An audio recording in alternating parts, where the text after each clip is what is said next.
প্রিয় শিক্ষার্থী, ভয়েস চেঞ্জের দ্বিতীয় ক্লাসে তোমাদের সবাইকে স্বাগতম। আজকে আমরা ভয়েসের অ্যাডভান্স জিনিসগুলো একটু আলোচনা করব। আমরা লাস্ট ক্লাসে ভয়েসের বেসিক জিনিসগুলো দেখেছি, তো চলো আমরা আমাদের ক্লাস শুরু করি। তো আমরা লাস্ট ক্লাসে ভয়েসের একদম বেসিক পার্টগুলো দেখেছিলাম, তো আজকে প্রথমে কিছু ব্যতিক্রম দিয়ে শুরু করব। সো দেখো, আমরা দেখেছিলাম যে ভয়েসে কি করতে হয়, একটা অবজেক্ট থেকে অবজেক্টটাকে সাবজেক্ট বানাতে হয়, তারপর আমরা বি ভার্ব নেই, এরপরে আমরা V3 বসাই। ওকে, যেমন আমি যদি একটা এক্সাম্পল বলি, যেমন হি প্লেস ক্রিকেট, আমি যদি বলি যে হি প্লেস ক্রিকেট, তো এখানে আমি যদি এটা প্যাসিভ করি তাহলে কিরকম হবে? Cricket is played by him. Cricket is played by him. Cricket is played by him. Okay, so এইখানে আমরা অবজেক্টকে সাবজেক্ট বানালাম এবং এরপর বিভাগ নিলাম, তারপর V3, এটা আমরা সবাই জানি। বাট আমি এইখানে যে এক্সাম্পলটা দিয়েছি, দেখো এখানে একটা সমস্যা। কি সমস্যা? এখানে দুইটা অবজেক্ট আছে, আ ফুটবল এটা একটা অবজেক্ট, মি একটা অবজেক্ট। কারণ কি? তুমি প্রশ্ন করো তো যে বাবা আমাকে কি দিয়েছিল, কিনে দিয়েছিল, উত্তর হচ্ছে ফুটবল, তাহলে এটা একটা অবজেক্ট। দেন আমি যদি প্রশ্ন করি কাকে কিনে দিয়েছিল, তাহলে উত্তর হচ্ছে মি, মানে আমাকে কিনে দিয়েছিল। তাহলে এখানে দুইটা অবজেক্ট আছে, তাহলে আমরা কোন অবজেক্টটা নিব? তাহলে তো আমরা দ্বিধাদ্বন্দ্বে পড়ে যেতে পারি। আসলে এখানে দ্বিধাদ্বন্দ্বের কিছু নেই, আমরা আসলে যে কোনো একটা অবজেক্ট নিলেই হবে। ওকে, ব্যক্তিবাচক বলো আর বস্তুবাচক বলো, যে কোনো একটা অবজেক্ট নিলেই হবে। তো আমি যদি ব্যক্তিবাচকটাকে, এই যে মি যেটা আছে, এটাকে যদি অবজেক্টকে সাবজেক্ট বানাই, তাহলে এটা এরকম হবে যে আই, এরপর যেহেতু এটা পাস্ট ইনডেফিনিট টেন্স, তাহলে বি ভার্ব সে ওয়াজ বসবে। তাহলে I was bot. I was বট, কি কিনে দিয়েছিল? A football. I was bought a football, এবং কে কিনে দিয়েছিল? বাবা। তাহলে by my father. Okay, I was bought a football by my father. এখন আমি যদি এখানে এই ব্যক্তিবাচকটাকে না নিয়ে, অনেকে যদি বলে যে স্যার আমি বস্তুবাচকটাকে নিব, হ্যাঁ নিতে পারে, কোনো সমস্যা নাই। তবে এখানে একটা ছোট্ট জিনিস অ্যাড করতে হয় যদি বস্তুবাচকটাকে আমরা অবজেক্ট করি। কি অ্যাড করতে হয়? আমি একটা আনসারটা এখানে লিখি। যদি এখানে লিখে দেখো, এখানে এরকম হবে যে আ ফুটবল ওয়াজ বট, মানে কাকে কিনে দিয়েছিল? আমাকে। তো আমাকে ইংলিশে মানে মি এর আগে একটা টু বসাতে হবে, বট টু মি, মানে আমাকে কিনে দিয়েছিল বাই মাই ফাদার। বুঝতে পেরেছো? তাহলে তোমাদের বিষয়টা আরেকবার একটু রিপিট করি। এখানে যদি আমি ব্যক্তিবাচকটা দিয়ে শুরু করি, তাহলে আমার কোনো এক্সট্রা টু নিতে হবে না, এই যে জাস্ট সিম্পলি লিখলেই হবে। বাট আমি যদি বস্তুবাচকটা দিয়ে শুরু করতে, এই যে এটা আ ফুটবল, তাহলে কিন্তু এখানে একটা এই মি এর আগে একটা কুই বসবে, একটা এক্সট্রা করে টু বসবে। এটা একটু মনে রাখতে হবে, জাস্ট এতটুকু মনে রাখবো, তাহলেই যথেষ্ট। তাহলে এখানে আরেকটা এক্সাম্পল আছে, দেখো হি টিচার্স আস ইংলিশ। তাই এটাকে যদি লিখতে চাই, আচ্ছা আমি তোমাকে এখানে সাজেস্ট করব ব্যক্তিবাচকটাকে ইউজ করতে, ঠিক আছে? নাহলে বস্তুবাচকটা ইউজ করলে এক্সট্রা টু ইউজ করতে হবে, তোমার তো মনে নাও থাকতে পারে। এই জন্য ইটস বেটার টু ইউজ যে ব্যক্তিবাচক যে অবজেক্ট আছে সেটাকে। তাহলে আমরা এখানে লিখতে পারি we are taught English, we are taught English by him.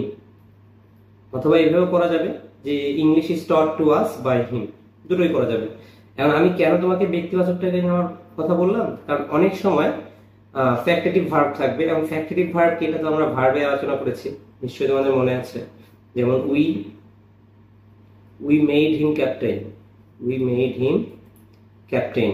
So এইখানে খেয়াল করো, এখানে কিন্তু ক্যাপ্টেনটা কিন্তু অবজেক্ট না, ঠিক আছে? এটা কিন্তু অবজেক্ট না, এটা কিন্তু একটা কি, একটা কমপ্লিমেন্ট।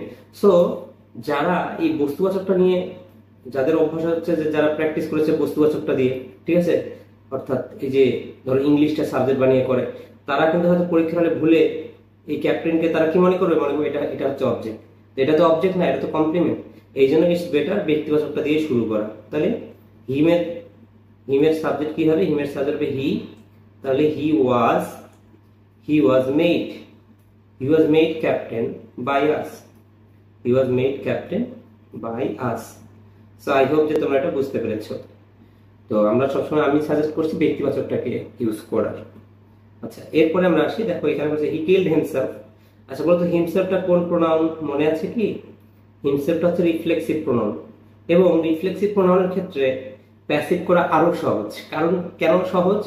বিকজ এতক্ষণ ধরে আমরা দেখছি যে অবজেক্টকে সাবজেক্ট বানাতে হয়, সাবজেক্টকে অবজেক্ট বানাতে হয়, এইখানে কিন্তু এই ঝামেলাটা নেই। হ্যাঁ, এখানে হচ্ছে কোনো সাবজেক্ট অবজেক্ট চেঞ্জ হবে না, জাস্ট শুধু বি ভার্ব নিব আর V3 নিব।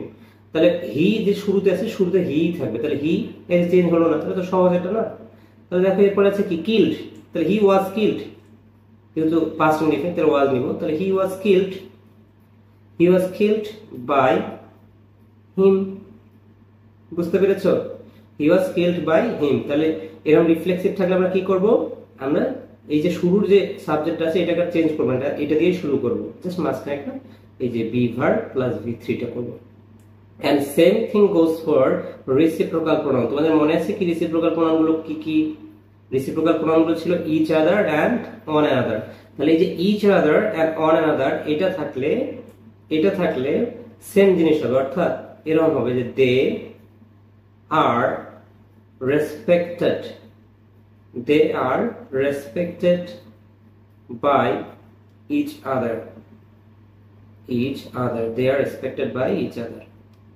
ওকে ফাইন। সো এটাই কিছু ব্যতিক্রম ছিল, এই জিনিসগুলো একটু আমরা মনে রাখবো। সো এই সেন্টেন্সটা কিন্তু খুব ইম্পর্টেন্ট, এটাও একটু তোমরা মনে রাখবা। এই যে উই মেড হিম ক্যাপ্টেন, অর্থাৎ যদি ফ্যাক্টটিভ থাকে তখন কিভাবে হবে। তো আমি এটা একবারই বুঝালাম যে ফ্যাক্টটিভ বলো আর ডাবল অবজেক্ট বলো, অলওয়েজ ব্যক্তিবাচকটাকে নিলে আমাদের আর কোনো রিস্ক থাকে না, কোনো ঝামেলা থাকে না। তো এটাই ছিল আমাদের কিছু এক্সেপশন। এখন আমরা পরের পার্টে যাই, ইন্টারোগেটিভ নিয়ে আলোচনা করব। ওকে, সো ইন্টারোগেটিভ আমরা সবাই বুঝতে পারি, ইন্টারোগেটিভ মানে প্রশ্ন করা। তো প্রশ্ন আমরা কিভাবে করি, দেখো এখানে একটা অ্যাসার্টিভ সেন্টেন্স প্রথমে আছে যে হি ইজ মেকিং ডিনার, এটা কিন্তু একটা অ্যাসার্টিভ সেন্টেন্স, এবং অ্যাসার্টিভ সেন্টেন্সে দেখো অক্সিলারি ভার্বটা কোথায় বসে? অক্সিলারি ভার্ব সাবজেক্টের পরে বসে এবং মেইন ভার্বের আগে বসে। কিন্তু আমি যদি ইন্টারোগেটিভ করতে চাই তাহলে এই অক্সিলারি ভার্বটা সামনে চলে যাবে। দেখো এখানে এই যে ইজটা সামনে চলে এসেছে, ইজ হি মেকিং ডিনার, তার ইন্টারোগেটিভ হয়ে গেল। আবার দেখো এখানে আরেকটা সেন্টেন্স আছে যে হি ক্যান ডু দ্য ওয়ার্ক, এটা দেখো ক্যান কোথায় বসেছে? ক্যান বসেছে সাবজেক্টের পরে এবং মেইন ভার্বের আগে। তাহলে আমি যদি ইন্টারোগেটিভ করি, ক্যানটা কোথায় চলে আসবে? হি এর আগে চলে আসবে, যেখানে সামনে চলে যাবে, তারপর হয়েছে can he do the work. তাহলে এভাবে আমরা ইন্টারোগেটিভ করতে পারি। কিভাবে? আমাদের যে সাবজেক্ট বা অক্সিলারি ভার্বটা ছিল, ওই অক্সিলারি ভার্বটাকে আমরা সামনে নিয়ে আসবো। বুঝতে পেরেছো? তাহলে এখন এই ধরনের আমি যদি বলি যে হি ইজ মেকিং ডিনার, এটার প্যাসিভ কি হবে? আমরা যেটা সবাই জানি, হি ইজ মেকিং ডিনার, এটার প্যাসিভ হবে dinner is being made, dinner is being made by him. এখন তোমার যদি ইন্টারোগেটিভ থাকে, অর্থাৎ ইজটা যদি সামনে থাকে, তাহলে তুমি কি করবে? তুমি ওই ইজটাকে সামনে নিয়ে আসো, অর্থাৎ ইজটা ডিনারের সামনে নিয়ে যাও, তাহলে ইন্টারোগেটিভ হয়ে যাবে। অর্থাৎ এইটার প্যাসিভ হবে is dinner being made by him, is dinner being made by him, এবং শেষে কোশ্চেন মার্ক দিতে হবে। এখানে দেখো he can do the work, তাহলে এটার প্যাসিভ হবে the work can be done by him, the work can be done by him। আর এটা যদি আমি ইন্টারোগেটিভ করি তাহলে কি হবে? can the work be, মানে এই যে ক্যানটাকে সামনে নিয়ে আসবো আমরা, তাহলে এরকম হবে can the work be done by you, by him, can the work be done by him। Okay, so আমরা যদি একটু প্যাসিভের স্ট্রাকচারটা দেখি ইন্টারোগেটিভের ক্ষেত্রে, এই যে শুরুতে কি আসছে? আমাদের অক্সিলারি ভার্ব, এই যে আমরা অক্সিলারিটাকে নিব। ওকে, তাহলে আমরা প্রথমে কি নিব? অক্সিলারি। দেন দা ওয়ার্ক, এটা তো অবজেক্ট ছিল, এটা এখন সাবজেক্ট হয়ে গেছে, এই জন্য আমরা এই সাবজেক্টটাকে নিব। ওকে, আচ্ছা, এই যে নিলাম। এরপরে বি ভার্ব নিতে হবে, তাহলে এই যে বি ভার্ব নিলাম। এরপরে V3 নিব, এই যে দেখো V3 ছিল, V3। ওকে, ডান, V3। এরপরে কি? বাই আর অবজেক্ট, এটা তোমরা জানো, বাই আর অবজেক্ট। তাহলে এইভাবে আমরা যে কোনো সেন্টেন্সের ইন্টারোগেটিভ করতে পারি। তাহলে আমরা এখানে একটু দেখো, এই যে এখানে কিছু এক্সাম্পল গুলো দেখি। দেখো বলছে আর ইউ মেকিং নয়েজ, তাহলে এটার প্যাসিভ কি হবে? এটার প্যাসিভ হবে is noise being made, is noise being made by you, is noise being made by you। ঠিক আছে, কি হবে? is noise being made by you। ওকে, কেন এরকম হলো? বিকজ তুমি দেখো এই যে আরটা বেসিক্যালি এখানে ইউ এর পরে ছিল যে you are making noise, assertive এটা ছিল, তখন তুমি প্যাসিভ করেছিলে noise is being made by you. কিন্তু যখনই আমাদের প্রশ্ন করেছে এই আরটা যখন সামনে চলে এসেছে, অর্থাৎ আর ইউ মেকিং নয়েজ, তাহলে আমরাও কিন্তু এই যে নয়েজের পরে কিন্তু ইজ ছিল, এটাকে আমি সামনে নিয়ে এসেছি, অর্থাৎ is noise being made by you. বাকি সব সেম আছে। তো এখন দেখো, যদি এই যে আমরা তো বুঝতে পারলাম যে ইন্টারোগেটিভ এভাবে করতে হয়, কারণ এটার সামনে যদি একটা WH ওয়ার্ড বসে, যেমন দেখো এখানে ছিল আর ইউ মেকিং নয়েজ। আচ্ছা, আমরা কিন্তু তোমরা এটা জানো কি যে আমরা দুই ভাবে প্রশ্ন করতে পারি, একটা হচ্ছে অক্সিলারি ভার্ব ইউজ করে আর একটা হচ্ছে WH ইউজ করে। কি বললাম? একটা হচ্ছে অক্সিলারি ভার্ব ইউজ করে আর একটা হচ্ছে WH ওয়ার্ড ইউজ করে। এখন কখন কোন ধরনের ইন্টারোগেটিভ ইউজ করে এটা কি জানো তোমরা? আচ্ছা, কোন প্রশ্নের আনসার যদি আমরা ইয়েস অথবা নো দ্বারা দিতে পারি, তাহলে সেই প্রশ্নের ক্ষেত্রে আমরা অক্সিলারি ভার্ব ইউজ করব। যেমন আমি যদি তোমাকে জিজ্ঞেস করি ডু ইউ আন্ডারস্ট্যান্ড, তুমি কি বুঝেছো, তুমি বলতে পারো ইয়েস অর নো। তাহলে সেই ক্ষেত্রে আমরা দেখো ডুটা একটা অক্সিলারি ভার্ব ছিল। অথবা আমি বললাম যে হ্যাভ ইউ টেকেন ব্রেকফাস্ট, তুমি বলতে পারো ইয়েস অর নো। কিন্তু আমি যদি তোমাকে জিজ্ঞেস করি why are you making noise অথবা হোয়াটস ইউর নেম, তখন কি তুমি বলবা yes sir or no sir? না। তার মানে যে আনসারগুলো একটু ডিটেলসে করতে হয় সেই ধরনের প্রশ্নে আমরা WH ওয়ার্ড ইউজ করব। আর যদি কোনো প্রশ্নের আনসার সিম্পলি ইয়েস বা নো দিয়ে দেওয়া যায়, আমরা অক্সিলারি ভার্ব ইউজ করব। সে এতক্ষণ ধরে আমরা যেগুলো দেখলাম এটা হচ্ছে শুধু জাস্ট অক্সিলারি ভার্ব দিয়ে ছিল। এখন WH ওয়ার্ড যদি থাকে, এই WH ওয়ার্ডটা কোথায় বসবে? অক্সিলারি ভার্বের সামনে। অক্সিলারি ভার্ব কোথায় বসবে? সামনে। তাহলে ঠিক তুমিও কি করবা? তুমিও জাস্ট এই অক্সিলারি ভার্বের সামনে একটা WH ওয়ার্ড বসিয়ে দেবা। কোন WH ওয়ার্ড? এখানে যেটা আছে ওটাই বসিয়ে দিবা। তাহলে why are you making noise, তাহলে এটার প্যাসিভ হবে এরকম যে হোয়াই, বাকি সব সেম, এই যে আগে যেমন ছিল হোয়াই ইজ নয়েজ। আচ্ছা, অনেকেই তোমরা এখানে একটা ভুল করবা, তোমরা লিখবে যে why noise is being made. No, ইন্টারোগেটিভে কি হবে? অক্সিলারি ভার্বটা সবসময় সামনে আসবে, অর্থাৎ ইজ নয়েজের সামনে আসবে। তাহলে why is noise being made by you. বুঝতে পেরেছো? Why is noise being made by you. তাহলে অক্সিলারি ভার্ব থাকলে আমরা কি করব? WH ওয়ার্ড থাকলে সেই WH ওয়ার্ডটাকে অক্সিলারি ভার্বের সামনে ইউজ করব জাস্ট, বাকি সব সেম থাকবে। ওকে, আই হোপ যে তোমরা এটা বুঝতে পেরেছো। আমরা আরেকটা কোশ্চেন দেখি। দেখো এখানে বলছে how did you solve the math. দেখো এটা হাউ আছে। ওকে, তাহলে এটা হাউ থাকলে আমরা হাউ দিয়ে স্টার্ট করব। তাহলে হাউ, এখন দেখো did you solve the math, তুমি এখন এইটার প্যাসিভ করো। Did you solve the math বোঝা যাচ্ছে পাস্ট ইনডিফিনিট, তাহলে প্যাসিভ করার সময় ওয়াজ আর আসবে। এখন অবজেক্ট কোনটা? The math. তাহলে দ্য ম্যাথের আগে মানে যেহেতু ওয়াজ আর বসে, কিন্তু ওয়াজ আরটা কোথায় বলবে? সামনে। তাহলে হাউ ওয়াজ দ্য ম্যাথ। এই যে দেখো আমি কি করলাম, আমি কিন্তু এই যে দ্য ম্যাথ এটার সামনে, মানে ওয়াজটা পরে ছিল, এটা সামনে নিয়ে আসলাম just. So how was the math solved, V3 নিব, SOLV। আচ্ছা, বানানটা একটু ভুল হয়েছে। How was the math solved by you. How was the math solved by you, এভাবে আমরা প্যাসিভ করতে পারি। খুবই সহজ জিনিস। এরপর দেখা বলছে when will you cook dinner। when will you cook dinner, তাহলে when দিয়ে আছে, when একটা WH ওয়ার্ড, তাহলে আমরা when এর পরিবর্তে when নিব। তাহলে when, এখন দেখো এখন বাকি অংশটা কি আছে? will you cook dinner, এটা প্যাসিভ করো। will you cook dinner, তাহলে এটা প্যাসিভ কি হবে? will dinner be cooked by you, কি হবে? will dinner be cooked, will dinner be cooked by you। So এই ছিল আমাদের ইন্টারোগেটিভের বেসিক জিনিস। তো আমরা দেখলাম যে WH ওয়ার্ড থাকলে কি হবে? এই WH ওয়ার্ডটা তার সামনে বসবে। এখন আমরা যতগুলো এক্সাম্পল দেখলাম, এখানে নরমালি আমাদের দেখো যে WH ওয়ার্ডটা ছিল প্রশ্নে সেটা ইউজ হচ্ছে। এই যে when ছিল, when ইউজ হয়েছে। এখানে হাউ ছিল, এখানেও হাউ ইউজ হয়েছে। এখানে হোয়াই ছিল, এখানেও হোয়াই ইউজ হয়েছে। কিন্তু সব সময় কিন্তু এই এরকম হয় না। দুইটা ব্যতিক্রম ধর্মী WH ওয়ার্ড আছে, সেগুলো থাকলে তোমার কিছুটা চেঞ্জ হবে। কি চেঞ্জ হবে আমি একটু লিখে দেই। আমরা মনে রাখবো, যদি হু থাকে অ্যাক্টিভে, তাহলে প্যাসিভ করার সময় আমরা বাই হুম ইউজ করব। কি ইউজ করব? বাই হুম। ওকে, আর যদি হুম থাকে, তাহলে প্যাসিভ করার সময় আমরা হু ইউজ করব। কি ইউজ করব? হু ইউজ করব। এটা একটু মনে রাখতে হবে। এই দুটোই একমাত্র ব্যতিক্রম, বাকি WH ওয়ার্ড গুলো চেঞ্জ হয় না। অর্থাৎ হোয়াই থাকলে হোয়াই হবে, এই যে হাউ থাকলে এখানে হাউই হবে, ঠিক আছে। ওয়েন থাকলে কি হবে? এই যে ওয়েনই হবে। কিন্তু হু থাকলে আমরা বাই হুম নিব, আর হুম থাকলে বেসিক্যালি আমরা হু নিব। ওকে, সো আই হোপ যে তোমরা এটা বুঝতে পেরেছো। তো এরপরে দেখো এখানে আমাদের কিছু এক্সাম্পল আছে। আচ্ছা, আমি তোমাদের বোঝার সুবিধার্থে এখানে কিছু এক্সাম্পল দিয়েছিলাম, মানে ইন্টারভিউটিভের আরো, এগুলো তোমরা বুঝতেই পারবে। যেমন দেখো বলেছে এখানে কি, আর দে রিপেয়ারিং দ্য কার, তারা কি গাড়িটা রিপেয়ার করছে। তাহলে ইন্টারোগেটিভ সেন্টেন্স, তাহলে অক্সিলিয়ারি ভার্বটা জাস্ট সামনে চলে আসবে, দ্য কারের সাথে ইজ বসে দিয়ে জন্য ইজটা সামনে চলে এসেছে, বাকি সব সেম। সো এটা তোমরা দেখো, এখানে আর তেমন কিছু নেই, এটা এক্সাম্পল দেখলে তুমি বুঝতে পারবে।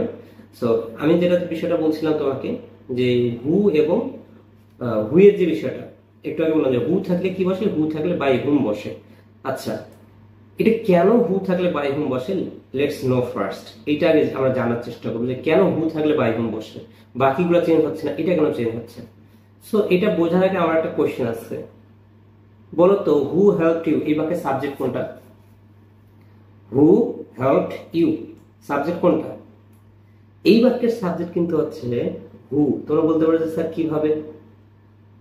আসলে এটা একটা ডামি সাবজেক্ট। কেন?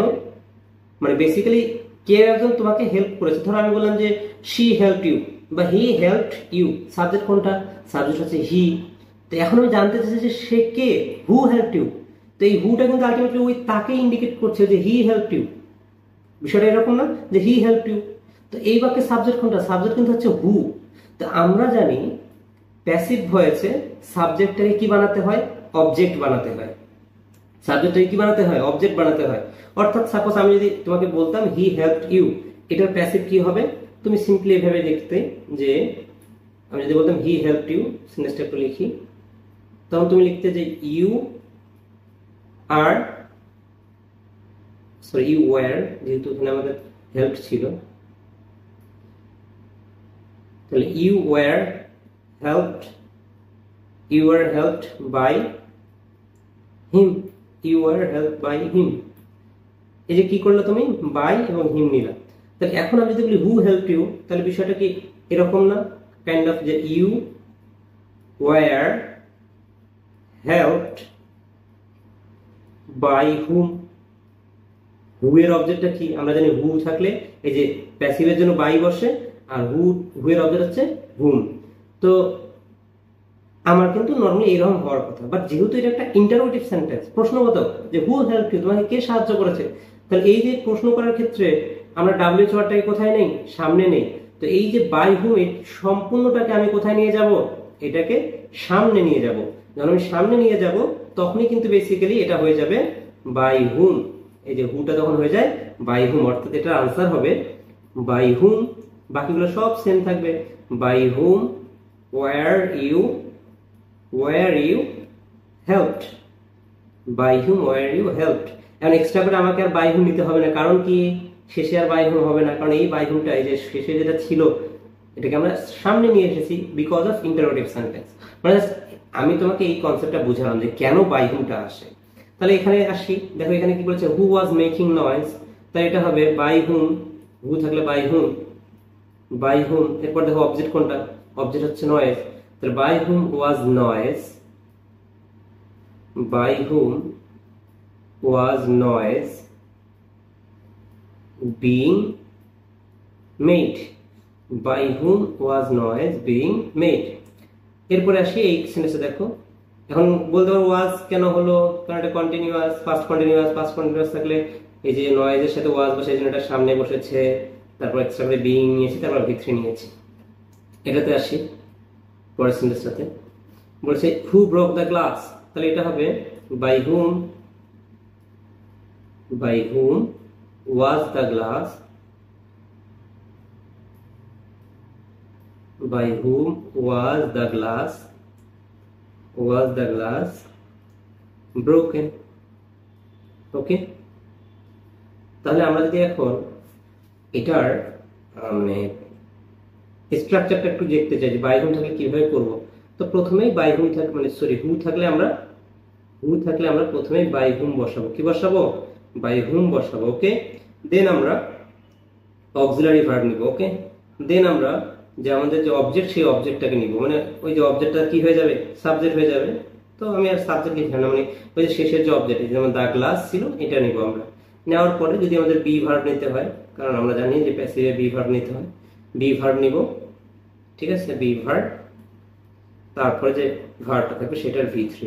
সো এই স্ট্রাকচারটা ফলো করে আমরা হু যুক্ত যে কোনো সেন্টেন্সকে কি করতে পারি, প্যাসিভ করতে পারি। সো আই হোপ যে তোমরা কনসেপ্টটা বুঝতে পেরেছো। এখানে আমি তোমাদের বোঝার সুবিধার্থে আমরা আরো কিছু এক্সাম্পল দিয়েছি। দেখো এখানে বলা আছে কি, হু নিডস আ বাইসাইকেল, তাহলে হু, তাহলে হু হচ্ছে বাই, বাই হুম, তাহলে বাই হুম নিলাম, এরপর আমরা অক্সিলারি ভার্ব নিব ইজ, এরপর অবজেক্টটা এই যে by whom is a bicycle needed. তারপর দেখো হু ডাজন্ট প্লে চেস, কে দাবা খেলে না, তাহলে হু এর পরিবর্তে হবে বাই হুম, এরপর আমরা অক্সিলারি ভার্ব নিলাম, যেহেতু নট নেগেটিভ ছিল তাই নট নিলাম, এরপর অবজেক্ট নিলাম, এরপর ভি থ্রি নিলাম। সো এইভাবে বাকি সবগুলো করা আছে, তুমি একটু তোমার বোঝার সুবিধা আছে সবগুলো একবার করে দেখে নাও, দেখলেই বুঝতে পারবে, এটা কঠিন কিছু না। যেমন আমি যদি বলি who has broken the glass, তাহলে by whom, has auxiliary verb, the glass নিলাম, বি ভার্ব নিলাম, ভি থ্রি নিলাম। এইভাবে আমরা হুযুক্ত সেন্টেন্সকে কি করতে পারি, হুযুক্ত সেন্টেন্সকে আমরা এইভাবে প্যাসিভ করতে পারি।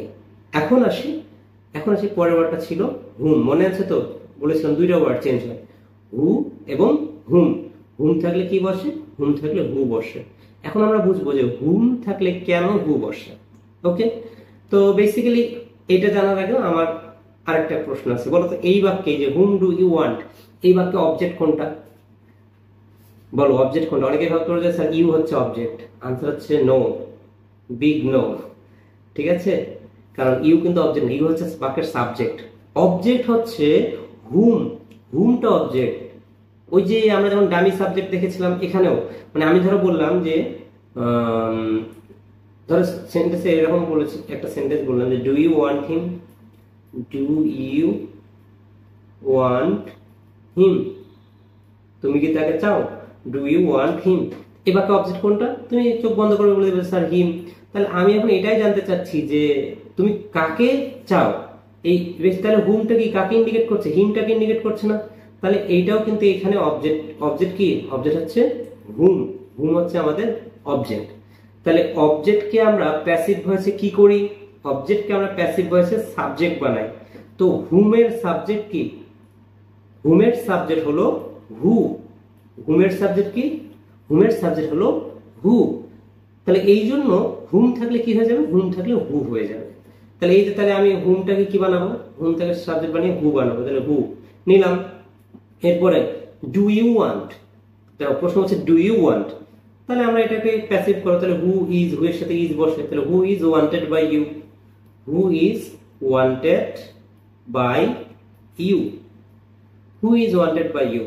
ওকে, আচ্ছা, তারপরে এটা দেখো বলেছে হুম শুড আই বিলিভ, তাহলে এটা হবে এরকম যে হু, এরপর আমরা অক্সিলারি ভার্ব নিব, যখন এখানে শুড মানে মডেল আছে, তাহলে হু শুড নিলাম, এরপরে মডেল থাকলে বি বসে, who should be believed, who should be believed, who should be believed by me, who should be believed by me. তো এখন আমরা এখানে আমরা দেখব যে স্ট্রাকচারটা কি, হুম থাকলে আমরা কিভাবে করব। তাহলে যদি হুম থাকে, একটু যদি হুম থাকে, তাহলে আমরা প্রথমে হুমের পরিবর্তে কি নিব, হু নিব, নিয়ে এরপরে আমি হু এর সাথে সম্পৃক্ত মানে হু এর সাথে কি বসে এরকম একটা অক্সিলারি ভার্ব নিব। ওকে, হু এর সাথে কি নিব, অক্সিলারি ভার্ব নিব, এরপরে বি ভার্ব নিব, ঠিক আছে, কি নিব, বি ভার্ব। আচ্ছা, দেন আমরা ভি থ্রি নিব, আর দেন আমরা বাই বসাবো, বাই বসিয়ে এখানে আমরা এই যে সাবজেক্টটা ছিল ইউ, যেমন এখানে ইউ ছিল, সেই সাবজেক্টটা নিব। ওকে, কি নেব, সেই সাবজেক্টটাকে নিব, মানে সাবজেক্টের অবজেক্ট বানাবো আর কি, বুঝতে পেরেছো? তাহলে আমি একটু স্ট্রাকচারটা আরেকবার বলি, অর্থাৎ কি করবো, এই যে এই স্ট্রাকচারটা, এটা দিয়ে আমরা যে কোনো হুম যুক্ত অ্যাক্টিভ ভয়েসকে প্যাসিভ করতে পারি। অর্থাৎ প্রথমে হু নিব, তারপর হু এর সাথে সম্পৃক্ত অক্সিলারি ভার্ব, যেমন হু এর সাথে ইজ বসে, এই জন্য আমি ইজ নিয়েছি। তো প্রেজেন্ট ইনডিফিনিটে তো আর বি ভার্ব বসে না, তো এই জন্য আমরা শুধু ইজ নিয়েছি, এরপরে ভি থ্রি নিলাম। ওকে, তারপরে বাই, তারপরে এই যে ইউ মানে যে সাবজেক্টটা ছিল। এরপর আমরা এখানে আসি, দেখো হুম শুড আই বিলিভ, তাহলে হুমের পরিবর্তে হয়েছে হু। ওকে, এরপর এখানে আছে শুড, তাহলে শুড এর পর জন্য শুড বসেছে, তারপরে এক্সট্রা করে বি ভার্ব, এই যে বি ভার্ব নিলাম। ওকে, এরপরে ভি থ্রি করলাম, এই যে ভি থ্রি, দেন দেখো আমরা বাই বসালাম, এন্ড ফাইনালি সাবজেক্ট ছিল আই, আইটা হয়ে গেল মি। সো আই হোপ যে তোমরা এটা বুঝতে পেরেছো, এবং এটা নিয়ে আর পরবর্তীতে যেন তোমাদের কোনো ডাউট না থাকে যে কেন হুম থাকলে হু হয়। ওকে ওকে, এই যে এখানে আমরা যে কাজটা করলাম ঠিক সেম কাজটাই হবে হোয়াটের ক্ষেত্র। হোয়াটের ক্ষেত্র সেম কাজ হবে, অর্থাৎ তুমি যখন প্রথমে হু নিয়েছিলে, এবার তাহলে শুরুতে কি নিবে? শুরুতে নিবে হোয়াট, বাকি সব সেম, অর্থাৎ হোয়াট এর পর অক্সিলারি ভার্ব নিব, তারপর বি ভার্ব থাকলে বি ভার্ব নিব, তারপরে V3 নিব, এরপরে বাই বসাবো, এবং তারপরে ফাইনালি সাবজেক্টের অবজেক্টিভ ফর্ম নিব। তো এই হচ্ছে আমাদের হোয়াট এর ক্ষেত্রেও সেম। কেন এটা সেম? বিকজ ওই যে একটু আগে বলছি এই বাক্যের অবজেক্ট কোনটা ছিল? হুম। Similarly what do you want, এইখানেও অবজেক্ট হচ্ছে হোয়াট। বলবো যে স্যার কিভাবে হোয়াটটা অবজেক্ট? আমি যদি বলি যে আই ওয়ান্ট আ মার্কার, আমি একটা মার্কার চাই, প্রশ্ন করতো আমি কি চাই, আনসার হচ্ছে মার্কার। তাহলে মার্কার তো অবজেক্ট। তাহলে এবার যদি প্রশ্ন করি যে হোয়াট ডু ইউ ওয়ান্ট, এই হোয়াটটা অ্যাকচুয়ালি কি মার্কারকে ইন্ডিকেট করছে, তাহলে এইটাই কিন্তু অবজেক্ট এই বাক্যে, হোয়াট ডু ইউ ওয়ান্ট। তাহলে যখন আমি এটাকে প্যাসিভ করব, তাহলে হোয়াট এর ক্ষেত্রে তো চেঞ্জ হয় না, হোয়াট এর ক্ষেত্রে হোয়াটই হবে। তাহলে হোয়াট, তারপর do you want present indefinite, passive করার সময় তাহলে এম ইজ আর বসবে, হোয়াট এর সাথে ইজ বসে, তাহলে what is wanted, what is wanted by, what is wanted by you, what is wanted by you। ওকে, এরপর এটা দেখো বলেছে what have you done, তুমি কি করেছো, what have you done। তো এটা হবে what, what আমাদের সাবজেক্ট হিসেবে ইউজ হলো, এরপর আমরা what এর সাথে তো have বসে না, has বসে, তাহলে what has, এরপর আমরা been নিব, তাহলে what has been done, what has been done by you, what has been done by you। এই তো আমাদের ইন্টারোগেটিভ হয়ে গেল। তো এটা ছিল আমাদের ইন্টারোগেটিভের ব্যতিক্রমগুলো, ঠিক আছে। সো এখানে আমি কিছু আরো एग्जांपल দিয়েছি তোমার বোঝার সুবিধার্থে। দেখো এগুলো খুবই সহজ, যেমন whom do you read, তাহলে তুমি কাকে পড়াতে চাও, তাহলে এটা হবে who is read by you, কি হবে who is read by you। whom doesn't he love, তাহলে এটা হবে who is not loved by him। So whom is John inviting, John কাকে ইনভাইট করছে, তাহলে whom এর পরিবর্তে হবে who, যেহেতু প্রেজেন্ট কন্টিনিউয়াস তাহলে is, এরপর being নিলাম, এরপর V3 নিলাম, প্লাস by, এরপর John, তাহলে who is being invited by John। তাহলে এইভাবে আমরা বাকিগুলো করতে পারবো। ওকে, এরপরে যে what নিয়ে যে বললাম, what নিয়ে কিছু एग्जांपल আছে, what do you read, তাহলে what is read by you, what doesn't he manage, তাহলে what is not, sorry, what doesn't he demand, সে কি না ডিমান্ড করে, তাহলে what is not demanded by him। তারপর হচ্ছে what is Ravi putting down, ঠিক আছে, তাহলে what is being put down by Ravi। তাহলে এইভাবে বাকিগুলো আমরা করব আর কি। ওকে, তো এটা ছিল আমাদের ইন্টারোগেটিভ সংক্রান্ত। আই হোপ যে ইন্টারোগেটিভ নিয়ে আর কারো কোনো প্রবলেম থাকবে না, ঠিক আছে, কারণ আমি যতটা ডিটেলসে বুঝিয়েছি, এরপরে যদি প্রবলেম থাকে তাহলে তো কি বলবো আর, তুমি বাসায় প্র্যাকটিস করবে, বাসায় পর্যাপ্ত প্র্যাকটিস করলে ডেফিনেটলি পারবে। তো আমরা এখন আরেকটা জিনিস দেখবো, এটা হলে আমাদের মোটামুটি আজকের ক্লাসটা শেষ হয়ে যাবে, সেটা হচ্ছে ইম্পারেটিভ। এবং আমরা জানি কি ইম্পারেটিভ সেন্টেন্স কাকে বলে, তো যে সেন্টেন্স দ্বারা আদেশ, উপদেশ, অনুরোধ, মানে এগুলো আমরা আগেই পড়েছি সেন্টেন্সের ওখানে, যে আদেশ, উপদেশ, অনুরোধ, নিষেধ, এই জিনিসগুলো বোঝায়, সেটাকে আমরা বলি ইম্পারেটিভ সেন্টেন্স। ওকে, আদেশ, উপদেশ, অনুরোধ এবং নিষেধ। তো ইম্পারেটিভ সেন্টেন্স এর ক্ষেত্রে প্যাসিভ করাটা আসলে খুবই সহজ, ঠিক আছে। তো ইম্পারেটিভ সেন্টেন্স দুই রকমের হতে পারে, একটা হচ্ছে অ্যাফার্মেটিভ, একটা হচ্ছে নেগেটিভ। যেমন এই সেন্টেন্সটা অ্যাফার্মেটিভ, এটা নেগেটিভ। যেমন দেখো do the work, don't do the work. এবং ইম্পারেটিভ সেন্টেন্সের স্ট্রাকচার কি, ইম্পারেটিভ সেন্টেন্স সবসময় শুরু হয় ভার্ব দিয়ে, যে শুরু হলো ভার্ব দিয়ে, তারপরে অবজেক্ট থাকে। আর নেগেটিভের ক্ষেত্রে ডোন্ট বলি আমরা, ডোন্ট ডু দ্য ওয়ার্ক। এবং ইম্পারেটিভ সেন্টেন্সে সবসময় কি বসে, মানে প্রেজেন্ট ইনডিফিনিট টেন্সে ব্যবহৃত হয়। ওকে, তো এখন ইম্পারেটিভ সেন্টেন্সের প্যাসিভ করার সময় যদি অ্যাফার্মেটিভ থাকে, অ্যাফার্মেটিভের সময় আমরা একটা লেট নিব, ওকে, তারপরে আমরা অবজেক্ট নিব, দেন আমরা বি নিব, তারপরে আমরা V3 বসাবো সিম্পলি। তাহলে ডু দ্য ওয়ার্ক, এটার প্যাসিভ হবে let the work be done, let the work be done, let the work be done. এরপরটা দেখো বলেছে এখানে ডোন্ট ডু দ্য ওয়ার্ক, তাহলে এটার প্যাসিভ হবে লেট নট। যদি নেগেটিভ থাকে তাহলে আমরা লেট নট নিব, তাহলে let not the work, let not the work be done, let not the work be ডান, তাহলে এটা প্যাসিভ হয়ে গেল। তাহলে ইম্পারেটিভের ক্ষেত্রে যদি আমি একটু এক্সপ্লেইন করি, যদি অ্যাফার্মেটিভ সেন্টেন্স হয় তাহলে প্রথমে আমরা লেট বসাবো, যেটা অলরেডি লেট বসিয়েছি। এরপর আমরা অবজেক্টটা নিব, দেখো এখানে অবজেক্ট হচ্ছে দ্য ওয়ার্ক। এরপর আমরা বি নিব, বি ভার্ব না, শুধু বি নিব, কারণ এখানে বি ভার্ব বসানো যাবে না। এরপর আমরা V3, যে ডান, ডানটা হচ্ছে V3।